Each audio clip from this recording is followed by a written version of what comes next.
Bonjour Ilona, bonjour à toutes et à tous. Chag Sameach en ce jour de Yom Ha'atzmaut, 76e anniversaire de l'État d'Israël. 76, 7, 6. Un peu l'énergie du 7, le Shabbat, qui va s'appuyer sur les 6 jours de la création. Le Shabbat, il y a ici quelque chose de fondamental. 76, c'est 4 fois 19. 4, comme dans la dimension de la libération, les 4 vers, les 4 verbes de la libération qu'on prend le soir du Seder, car il y a 4 enfants le soir du Seder, il y a 4 questions le soir du Seder. Quand on révise un texte, on doit le réviser 4 fois, et quand avant de l'enseigner, et quand on va voir les 4 niveaux d'études, comme les 4 parties de la prière. 4 fois 19. 19, c'est justement le nombre de bénédictions qu'il y a dans la Hamida, dans la prière par excellence. Mais 19, c'est l'équilibre. L'équilibre entre 12 mois lunaires et une année solaire. Car la dimension d'année au niveau solaire est arbitraire, la notion d'année au niveau lunaire est arbitraire. La différence entre 12 mois lunaires et un an solaire, c'est 11 jours très exactement.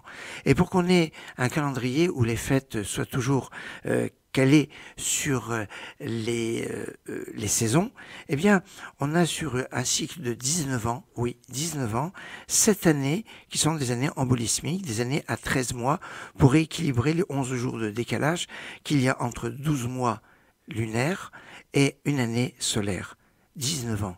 19 ans, quand les enfants d'Israël étaient dans le désert, c'est composé en 19 ans à Kadesh, un endroit, ils n'ont pas bougé pendant 19 ans d'un endroit, et 19 ans pour toutes les autres étapes dans le désert. 19 ans. C'est remarquable ce lien avec aussi le Shabbat. Le Shabbat, nous sommes aujourd'hui le 14 mai. 14 mai, mais historiquement, c'est le jour de la déclaration d'indépendance de l'État d'Israël en 1948. Sauf qu'à la base, la fin du mandat britannique, c'était le 15 mai, pas le 14. Seulement le 15 mai, c'était un Shabbat.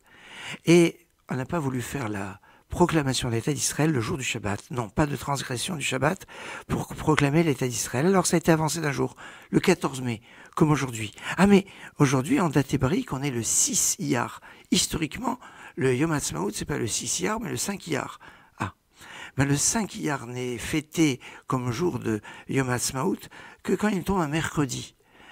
S'il tombe un autre jour que le mercredi, il est soit repoussé, soit avancé. Pourquoi ? Pour ne pas risquer que les célébrations, les commémorations risquent de transgresser le Shabbat.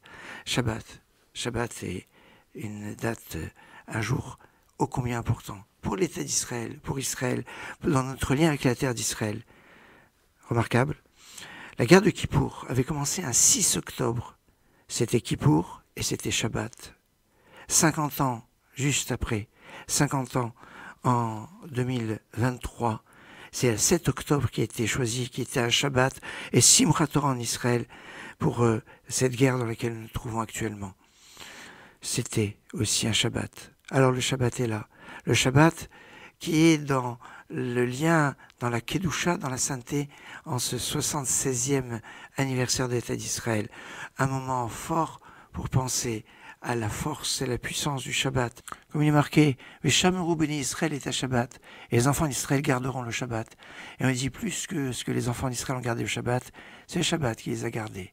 Alors, Chag Sameach en ce jour de Yom Ha'atzmaut. Avinu, Avinu, Shema Shamayim.